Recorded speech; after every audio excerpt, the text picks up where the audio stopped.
Suppose T is a linear transformation from R2 to R2, and the transformation of the vector 1, 4 equals the vector 1, 1, and the transformation of the vector 2, 7 equals the vector negative 1, 1.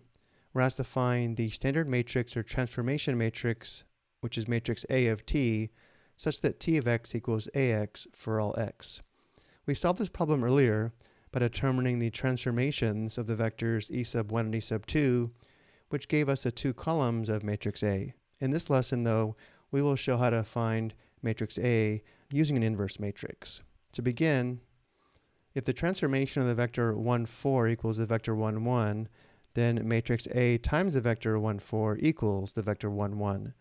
Similarly, if the transformation of the vector 2, 7 equals the vector negative 1, 1, then matrix A times the vector 2, 7 equals the vector 1, negative 1.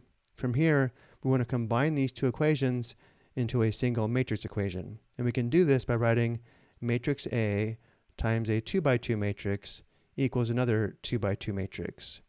We'll notice how the first columns come from the equation A times the vector 1, 4 equals the vector 1, 1, where the vector 1, 4 is in the first column on the left, and the vector 1, 1 is in the first column on the right.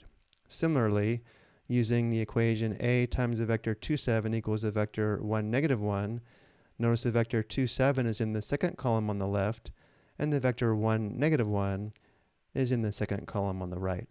It is important that we have the vectors in the corresponding columns on the left and right side of the equation. From here, the equation is now in the form of A times B equals C. To solve for matrix A and find the standard matrix, we need to multiply both sides of the equation by the inverse of matrix B, which is the inverse of the matrix 1, 2, 4, 7, which will give us matrix A is equal to, on the right, matrix C times B inverse.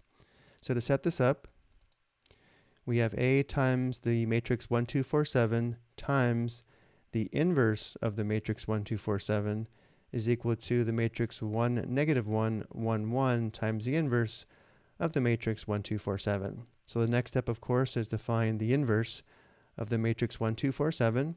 We can do this using the formula shown here below.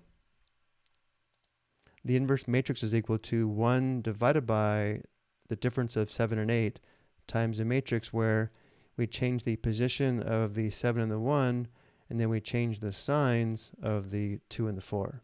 This gives us the inverse matrix of negative 7, 2, 4, negative 1. So now we can find matrix A. Matrix A is equal to the matrix 1, negative 1, 1, 1 times the inverse matrix we just found, which is the matrix negative 2, 2, 4, negative 1. This product results in the matrix negative 11, 3, negative 3, 1, which is the standard matrix we are looking for. And this is the same matrix we found in the previous lesson when we found the transformations of the vectors E sub 1 and E sub 2 in R2. I hope you found this helpful.